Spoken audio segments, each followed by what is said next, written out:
The massive doors of the Galactic Council chamber slid open with a sound like thunder. Ambassador Jake Morrison walked through them with steady steps, his black uniform crisp and his face calm. Behind him came his small team of human advisors, their footsteps echoing in the vast space that could hold 10,000 beings. The chamber itself was a marvel of alien engineering. Crystalline walls rose hundreds of feet into the air, glowing with soft blue light. Floating platforms held the representatives of 67 different species, each one designed to accommodate their unique biology.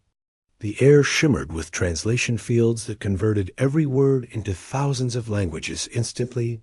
Jake had been to this chamber many times over the past 5 years as Earth's ambassador.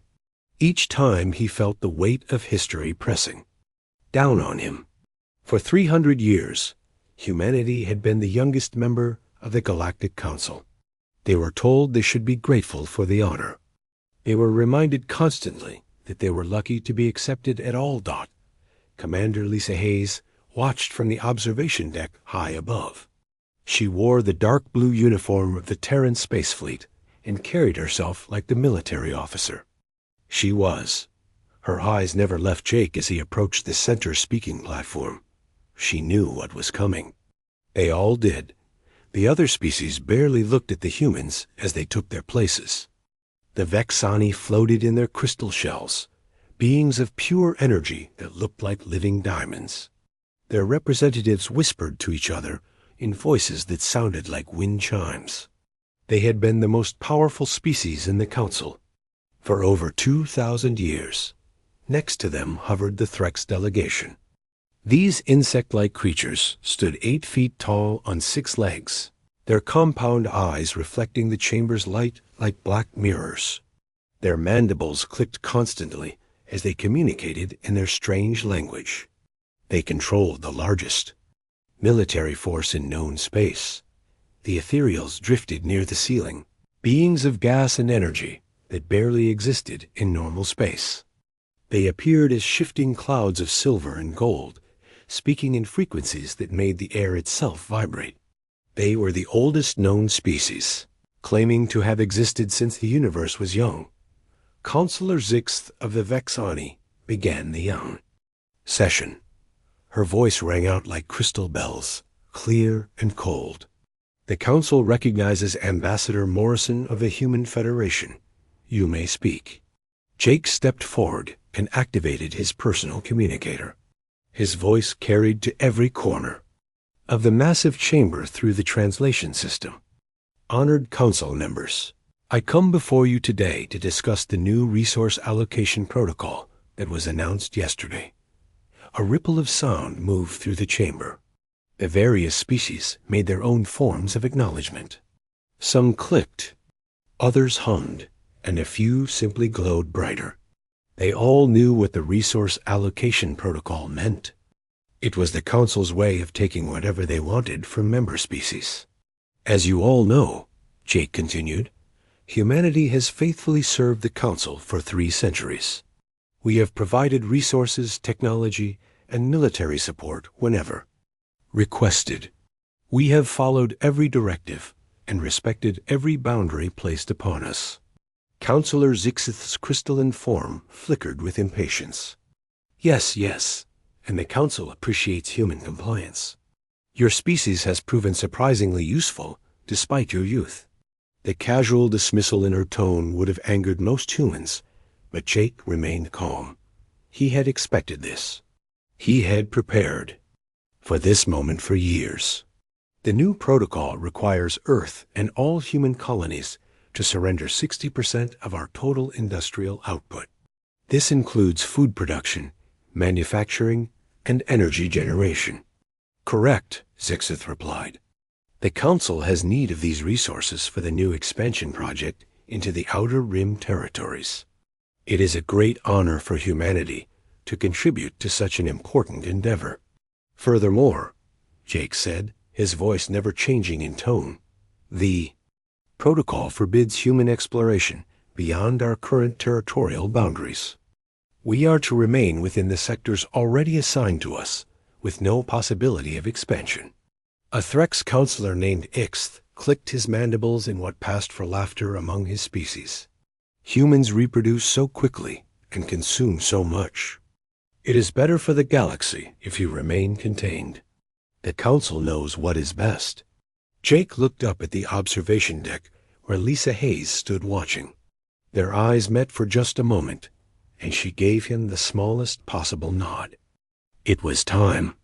"I see," Jake said, turning back to face the assembled council. "And what voice do humans have in these decisions? What representation do we have in determining our own fate?" The question hung in the air like a challenge. Several species began making angry sounds. The very idea that humans might question council decisions was apparently shocking to them. Counselor Zixith's form blazed brighter with what could only be described as outrage. "Humans are junior members of this council. You have the voice that your age and experience warrant. The senior species make decisions based on wisdom gathered over millions of years. Your species has existed in space for less than 500 years. You are children playing with toys you barely understand." The insult was delivered with casual cruelty, but Jake had heard worse over the years. Every human diplomat had. They were constantly reminded of their place in the galactic hierarchy. They were told they should be grateful for the scraps they were given. "I understand the Council's position," Jake said quietly, "and I have come here today to deliver humanity's response." He reached into his jacket and pulled out a small device. With the press of a button, it projected a holographic document into the air above the speaking platform.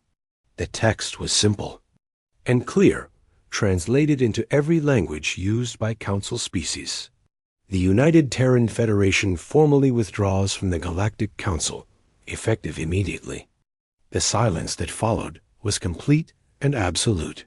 For several long seconds, no being in the chamber made a sound. Then the noise began. Clicking, chittering, humming, and frequencies that human ears could not even detect filled the air. The translation system struggled to keep up with the flood of outraged communications. Counselor Zixith's voice cut through the chaos like a blade. "This is impossible. No species has ever voluntarily left the Council. The consequences will be severe." Jake smiled for the first time since entering the chamber. It was not a pleasant expression. "The consequences of staying have already become unacceptable. Humanity chooses freedom over servitude.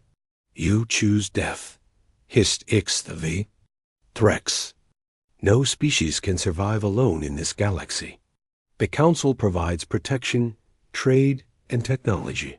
Without us, humanity will be destroyed by the first hostile force that finds you."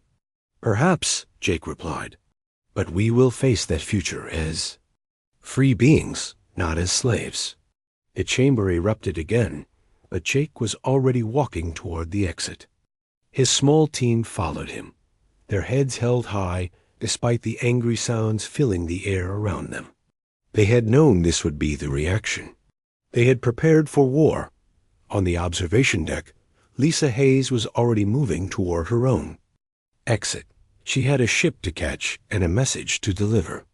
President Carol Jenkins was waiting on Earth for confirmation that the deed was done. The Terran space fleet was already mobilizing GOT as Jake reached the chamber doors. Counselor Zixith's voice followed him. "You have made the greatest mistake in human history, Ambassador Morrison. The Council's response will be swift and final. Your species will regret this decision for whatever short time you have left." Jake paused at the threshold and looked back. "One last time, perhaps, but our children will be free, and that makes any price worth paying."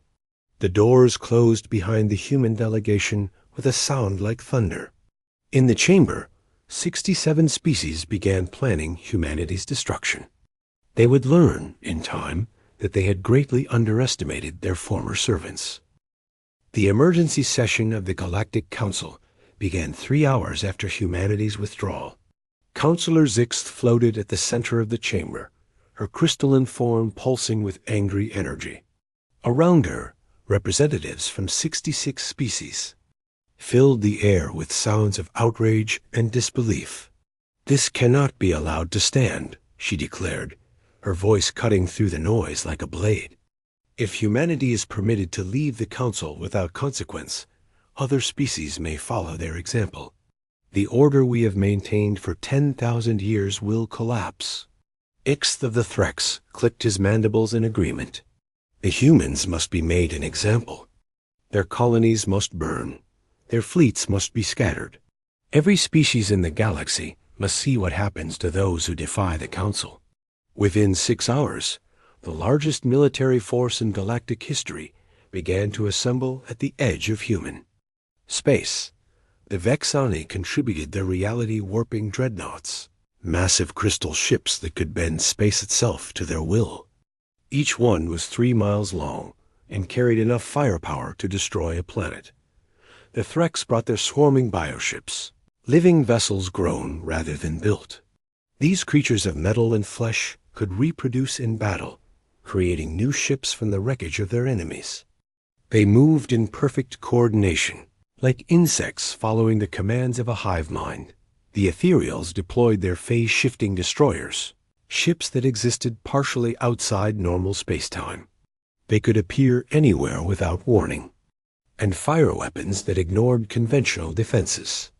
No species had ever found an effective counter to ethereal technology. 40-7 other species contributed ships to the punitive fleet. Some came willingly, eager to prove their loyalty to the Council. Others joined out of fear, knowing that refusing to participate would mark them as potential rebels. The combined armada stretched across space for millions of miles. Captain Ben Foster stood on the bridge of the UTS Freedom, watching the enemy fleet approach through the viewscreen. His ship was humanity's newest and most advanced battleship, but it looked like a toy compared to the alien vessels bearing down on them. The human fleet defending this sector numbered only 200 ships against an enemy force of 60,000. "Sir," called Lieutenant Amy Russell from her position at the tactical station, "enemy fleet will be within weapons range in 30 minutes. They're maintaining standard Council formation patterns." Ben nodded grimly. The Council had used the same tactical doctrines for centuries. Their formations were precise, elegant, and completely predictable. That predictability was about to become their greatest weakness. "Signal all ships," Ben ordered. "Begin implementing Protocol 7. Let them see what 300 years of watching and learning has taught us." The human fleet began to move in ways that defied traditional space combat doctrine. Instead of forming neat battle lines, they scattered across a 3-dimensional volume of space that stretched for thousands of miles. Each ship operated independently, while remaining connected through quantum communication links that the Council had never seen before. Dr. Lisa Carter monitored the battle from her position aboard the command ship. Her research team had spent decades studying captured alien technology, learning how each species thought and fought. More importantly, they had developed countermeasures that no alien species could have imagined. The first shots of the war came from a Vexani dreadnought. Its reality-warping cannon fired a beam of pure destruction that should have vaporized 3 human ships instantly. Instead, the beam struck adaptive shields that had been designed specifically to counter Vexani weapons. The energy was absorbed, converted, and redirected back at the attacker. "Impossible," whispered Commander Zethra aboard the Vexani flagship. "Their technology should not be able to interact with our reality manipulation systems." But it was not just technology that made the difference. Commander Steve Harrison led a squadron of human fighters in an attack that no alien tactician could have predicted. Instead of engaging the enemy ships directly, they targeted the communication relays that connected the alien fleet. Within minutes, the perfect Council formation began to break apart as ships lost contact with their commanders. The Threx bioships attempted to swarm a group of human destroyers, confident that their superior numbers would overwhelm the smaller force. Engineer Amy Russell had anticipated this tactic and equipped the human ships with something the galaxy had never seen before. Adaptive combat systems that learned from every attack and developed new countermeasures in real time. When the first bioship fired its acid cannons, the human shields adapted to neutralize the acid within seconds.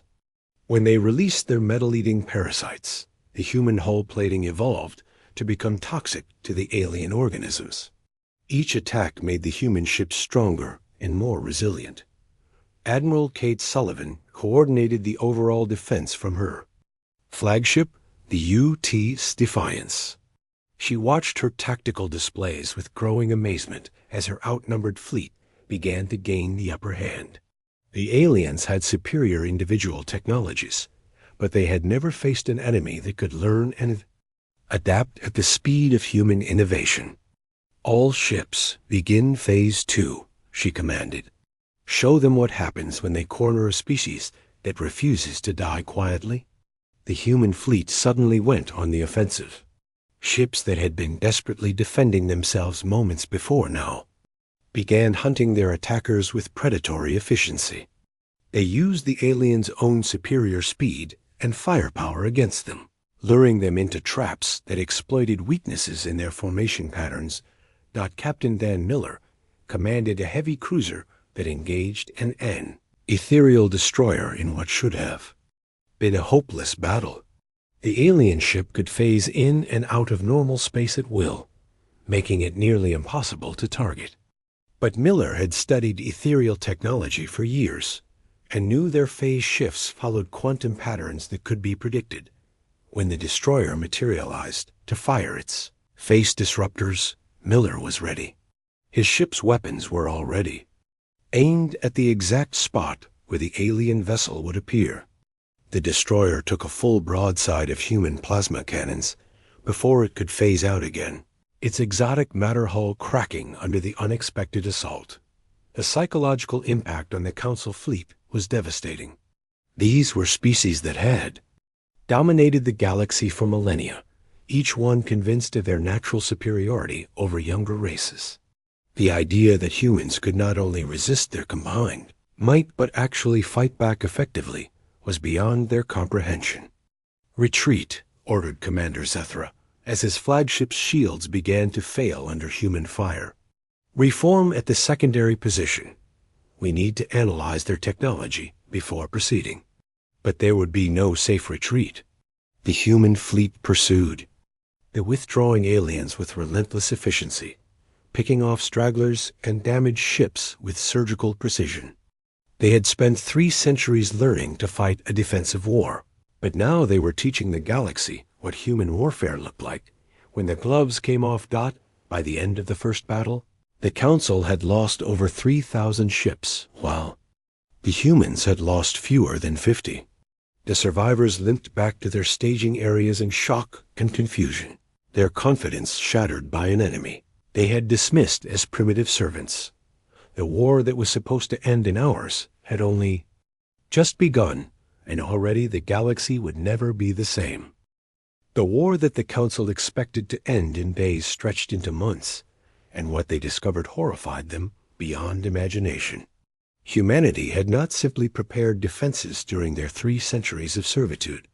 They had built something the galaxy had never seen before, a war machine designed to turn every limitation into an advantage. Colonel Rick Davis stood in the ruins of what had once been Threk's military outpost on the planet Kepler-7. His battalion had taken the heavily fortified position using nothing but mining equipment and industrial tools converted into weapons. The alien defenders had possessed superior armor, better weapons, and overwhelming numbers, but they had never faced humans who refused to fight by the established rules. "Sir," called Sergeant Paula Hayes as she approached through the smoking wreckage, "we found their communication center intact. The enemy tried to destroy it, but Lieutenant Karen White managed to cut the power before they could wipe the databanks." Rick nodded with satisfaction. This was how humans fought wars. While other species focused on destroying their enemies, humans captured everything they could get their hands on. Every piece of alien technology became a puzzle to solve. Every tactical doctrine became a weakness to exploit. The Threks had designed their outpost according to military principles that had worked for thousands of years. High walls, overlapping fields of fire, and choke points that would force attackers into killing zones. But Rick's battalion had not attacked the walls. They had tunneled underneath them using mining equipment, then erupted from the ground inside. The base like something from the enemy's worst nightmares. Lieutenant Sarah Williams had become legendary throughout the human forces for her ability to turn any available materials into devastating weapons. On the mining colony of New Detroit, she had converted ore processing equipment into particle beam cannons that could punch through Vexani crystal halls. On the agricultural world of Green Valley, she had turned irrigation systems into chemical warfare dispersal networks that had driven off an entire ethereal invasion fleet. The thing about humans, she explained to a group of newly arrived reinforcements, is that we see possibilities where other species see limitations. That plasma, Cutter was designed to slice through asteroid rock, but plasma is plasma. Point it at an enemy ship, and it becomes a weapon. Hook it up to a targeting computer, and it becomes artillery. Captain Dan Miller had taken this philosophy to its logical extreme. His engineering teams could repair and upgrade human ships using salvaged alien technology in ways that would have made the original designers weep with despair. Threx bioships found themselves integrated with Vexani crystal matrices and ethereal phase generators, creating hybrid vessels that possessed capabilities no single species could have imagined. The Council forces discovered that fighting humans was like wrestling with smoke. Just when they thought they understood human tactics, the enemy would do something completely different. Traditional military doctrine taught that fleets engaged in organized formations using established patterns of maneuver. Human fleets scattered across space like swarms of angry insects, each ship operating independently while somehow maintaining perfect coordination. Dr. Nancy Clark had developed the quantum communication network that made this possible. Her breakthrough in instantaneous data sharing meant that every human ship knew what every other human ship was doing at all times. When one vessel learned something new about enemy capabilities, that information spread to the entire fleet within seconds. The aliens think in terms of hierarchies, she explained during a briefing with Admiral Kate Sullivan. They have commanders who give orders to subordinates who carry them out. But our system makes every ship captain a commander and every crew member a decision maker. We can adapt faster because we do not waste time asking permission to think. This principle extended to every level of human military operations. When scientist Paul Adams encountered Threx bioweapons that were immune to conventional ammunition, he did not wait for orders from headquarters. He immediately began developing synthetic viruses that would turn the aliens' living ships against their own crews. Within a week, entire Threx battle groups were fleeing from their own vessels as the modified organisms spread through their fleets. The psychological warfare component was perhaps the most disturbing aspect of human military doctrine from the aliens' perspective. While Council species fought according to ancient codes of honor that limited their tactics, humans used every possible advantage without hesitation. They attacked supply convoys, disrupted communication networks, and spread disinformation that turned allied species against each other. General Ryan Brooks coordinated these efforts from his headquarters on Luna Base, Earth's moon. His staff included experts in alien psychology who had studied every Council species for decades. They knew which races were naturally suspicious of each other, which ones could be turned against their allies through carefully planted evidence, and which ones would break under sustained pressure. War is not a game, he explained to his officers during one strategic planning session. It is not about honor or glory or following rules that make our enemies feel comfortable. It is about survival and humans will do whatever is necessary to survive. The Ethereals learned this lesson when human forces began using their own phase technology against them. Captain Ellen Moore had captured an intact ethereal destroyer and turned it over to human scientists. Within months, human ships were equipped with phase generators that allowed them to appear anywhere in the galaxy without warning. The Ethereals found themselves under attack in their own home systems by enemies. Using their own supposedly unique technology, the Vexani faced a similar shock when human engineers learned to manipulate reality-warping fields. Their crystal dreadnoughts had been invulnerable for millions of years, but humans treated invulnerability as just another engineering problem to solve. Admiral Tom Garcia led the first successful assault on a Vexani stronghold using reality manipulation techniques that the crystalline beings themselves had never considered possible. But perhaps the most devastating human capability was there: refusal to accept defeat. Other species would surrender when faced with impossible odds, or retreat when their losses became too heavy. Humans simply adapted their tactics and kept fighting. When their ships were destroyed, they built new ones. When their weapons proved ineffective, they invented better ones. When their enemies developed countermeasures, they found new approaches that made those countermeasures irrelevant. The Council forces found themselves facing an enemy that grew stronger with every battle.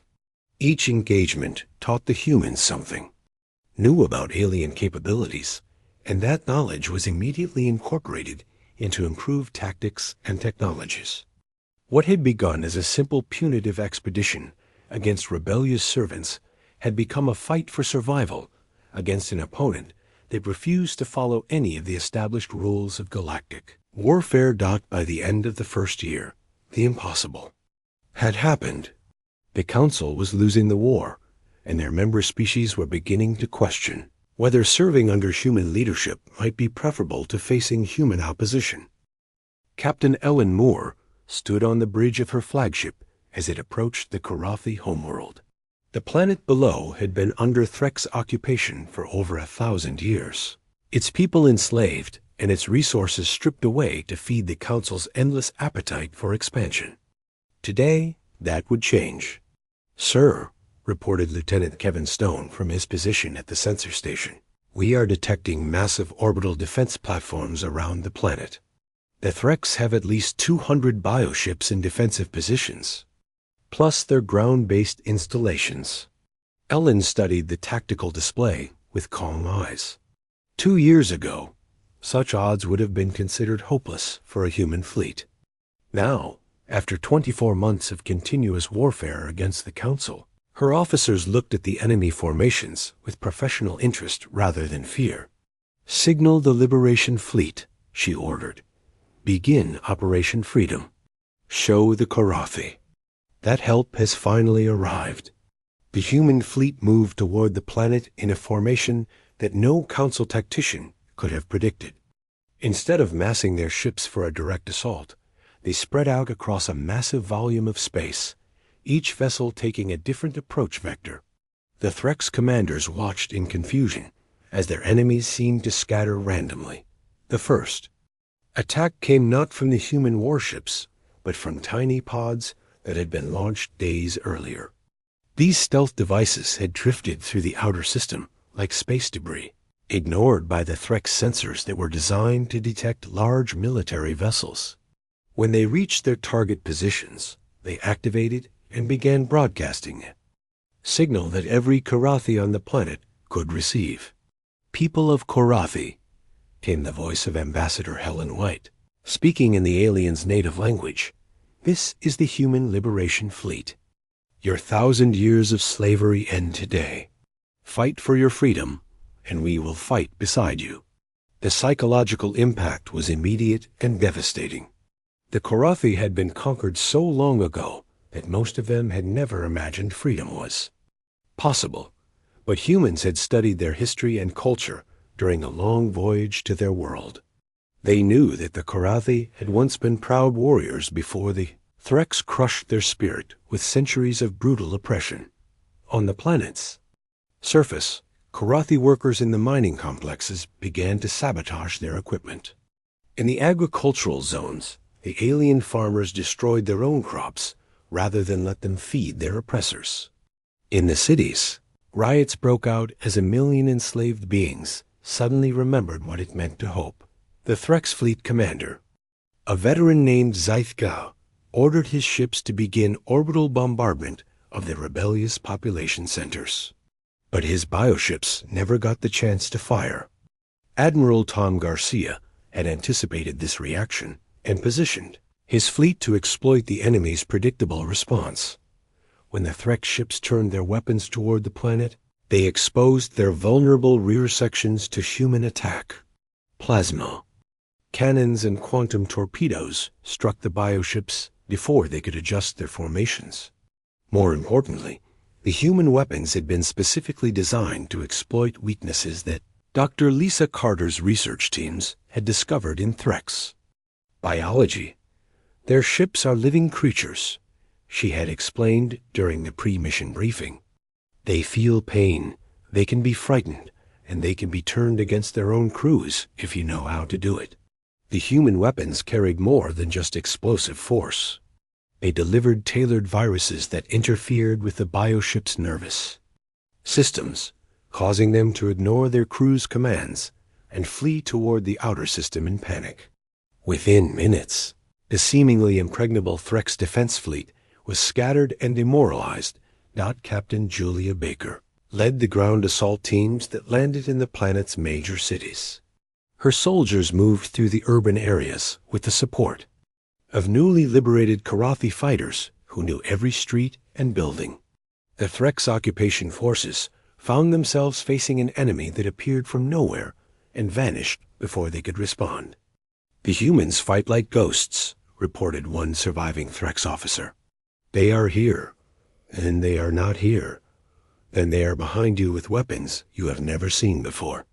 The liberation of Karathi took less than 6 hours. When it was over, 1 million enslaved beings were free for the first time in their lives. But more importantly for the war effort, humanity had gained its first alien allies.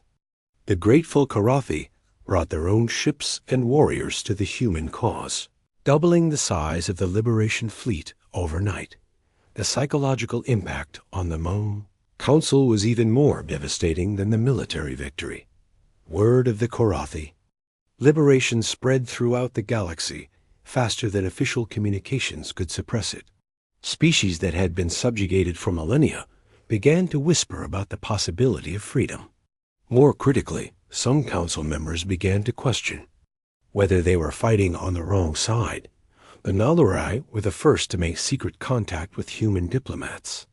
This ancient species had been forced to contribute ships and resources to the Council war effort, despite their own moral objections to the conflict.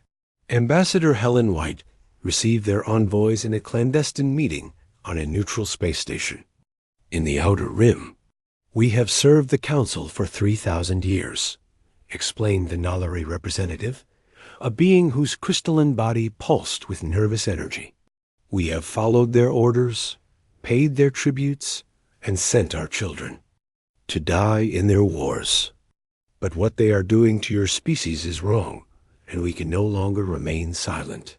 The Nalori Alliance provided humanity with something even more valuable than ships and weapons. They brought detailed intelligence about Council military capabilities, internal politics, and strategic weaknesses that no amount of battlefield experience could have revealed. Helen White's diplomatic team used this information to identify other potential allies and to exploit divisions within the Council hierarchy. Dr. Kevin Stone's research into Council technology patterns had reached a breakthrough point. His teams could now predict alien tactical innovations before they were deployed, often developing countermeasures within hours of encountering new enemy weapons. The humans had become not just adaptive, but prophetic in their military responses. War's turning point came at the siege of Vex Prime, the crystalline homeworld that had been the center of Council power for 2 millennia.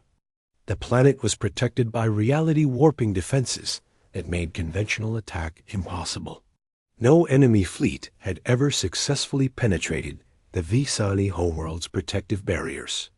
Commander Julia Baker led the assault using a combination of captured ethereal phase technology and human quantum physics that the Vexani had never encountered before. Her ships appeared inside the planet's defensive perimeter without warning, bypassing the reality warping fields entirely through dimensional manipulation techniques that human scientists had developed.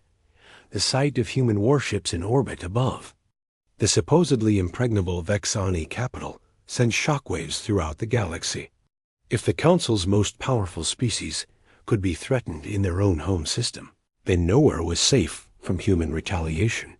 Council members who had enthusiastically supported the war began demanding immediate peace negotiations. Species that had contributed ships to the punitive fleet started withdrawing their forces.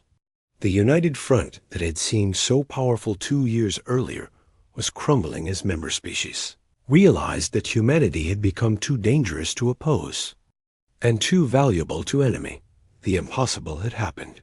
The galaxy's former servants had become its new masters, and the old order was collapsing faster than anyone could have imagined. The message arrived on every inhabited world in the galaxy simultaneously.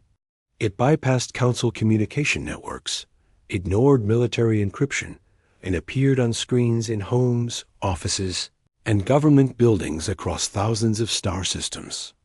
The speaker was President Carol Jenkins, and her words would reshape the destiny of every living being in known space.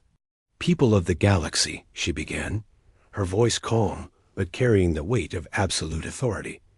"The war is over. A galactic council has ceased to exist as of this moment. But humanity does not seek to rule over you as they did. We offer something different. We offer you a choice." Across the galaxy, beings who had lived their entire lives under council rule listened in stunned silence. On SciFiPrime, the crystalline survivors of humanity's orbital assault huddled in their damaged cities. On Threx worlds, the insectoid warriors clicked their mandibles in confusion. Even the ancient ethereals, beings of pure energy who claimed to predate the universe itself, focused their attention on the human leader's unprecedented announcement. "The Galactic Democratic Federation is now open for membership, President." Jenkins continued. "Every species, regardless of age, size, or technological development, is welcome to join as an equal partner. There will be no tributes, no forced resource allocation, and no restrictions on exploration or development. The only requirement is a commitment to peaceful cooperation and mutual respect." Commander Nick Turner stood in the first joint human-alien research facility, watching scientists from 12 different species work together on projects that would have been impossible under the old council system. Vexani crystal manipulation techniques were being combined with human quantum physics. Threx biological engineering was enhanced by ethereal energy manipulation. Korathi metallurgy was revolutionizing Nalari ship construction. "It is remarkable," observed Dr. Zethara, a Vexani scientist who had chosen to work with the humans rather than continue the hopeless resistance. Under the Council, knowledge was hoarded by individual species. Each race guarded their technological secrets jealously. But humans share everything freely, and in return, they learn from everyone. The transformation was indeed remarkable. The rigid caste system that had dominated galactic civilization for 10,000 years was crumbling, replaced by a merit-based society that valued innovation over tradition. Species that had been considered inferior under the old system suddenly found themselves contributing vital technologies and insights to projects that benefited everyone. Admiral Kate Sullivan, now serving as the first director of Galactic Defense, oversaw the integration of former enemies into a unified fleet. The ships that had once faced each other in deadly combat now worked together to explore unknown regions of space and defend against external threats that lay beyond the galactic rim. The hardest part, she explained to a gathering of alien fleet, Commanders, was convincing some species that we really meant what we said about equality. They kept waiting for the moment when humans would reveal their true intentions and impose the same kind of hierarchy the Council had maintained. They could not believe that we actually wanted partners instead of servants. The proof came in the establishment of the new government structure itself. Instead of the Council's authoritarian system, where the oldest and most powerful species made all decisions, humans created democratic institutions that gave every member species a voice proportional to their population and contribution. The old tribute system was abolished, replaced with voluntary trade agreements that allowed each world to develop according to its own needs and capabilities. Most importantly, the restrictions on technological development were lifted completely. Species that had been forbidden from pursuing certain research areas for millennia suddenly found themselves free to explore and innovate.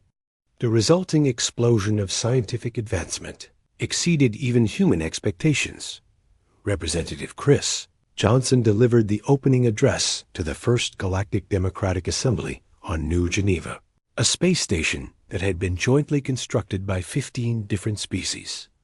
The massive structure rotated slowly in space, its hull gleaming with crystalline panels provided by the Vexani, organic sections grown by the Threx, and phase-shifted components contributed by the Ethereals. We gather here today not as conquerors and conquered, he said to the assembled delegates, but as equals united in our determination to build a better future for all sentient life. The old galaxy was built on fear and domination. The new galaxy will be built on hope and cooperation. The chamber itself was a marvel of cooperative engineering. Environmental systems accommodated the needs of dozens of different species simultaneously. Translation technology that surpassed anything that Council had developed allowed perfect communication between beings who had never been able to speak directly to each other before. Most remarkably, the entire structure was powered by a fusion of technologies that no single species could have created alone. The economic transformation was equally dramatic. Under the Council system, resources had flowed upward to the most powerful species, while the weaker ones struggled with artificial scarcity. The new Federation established trade networks based on mutual benefit rather than exploitation. Worlds that had been stripped bare by Council resource extraction began to rebuild and prosper. Captain Dan Miller found himself commanding a mixed crew that included humans, Korathi Nalori, and even some reformed Threx who had chosen cooperation over continued conflict. His ship was exploring regions of space that had been off-limits under the old system, searching for new worlds and new forms of life to welcome into the growing Federation. The strangest thing, he noted in his log, is how natural this feels. Species that have been enemies for thousands of years are working together as if they had always been allies. Humans did not just win a war. We showed the galaxy that there was a better way to live. The final proof of humanity's success came when the first group of young beings from different species graduated from the new Galactic Academy. These children, born after the fall of the Council, had grown up together without the prejudices and fears that had divided their parents. They spoke each other's languages fluently, understood each other's cultures instinctively, and approached problems with a collaborative mindset that no previous generation had possessed. Dr. Amy Russell, now director of the Academy's Advanced Research Program, watched her students work on projects that combined the best aspects of every member species' knowledge. This is what we were really fighting for, she realized. Not just human freedom, but the freedom of all life to reach its full potential. The galaxy had been transformed completely. Where once there had been rigid hierarchy and enforced stagnation, now there was dynamic growth and unlimited possibility. Humanity had not conquered the universe through force of arms. They had liberated it through the power of their example, proving that cooperation could achieve more than domination, that diversity was strength rather than weakness, and that the future belonged to those willing to adapt and grow together. Day humanity abandoned, the Council had indeed rewritten the fate of the universe, transforming it from a prison of ancient prejudices into a community of equals reaching for the stars together.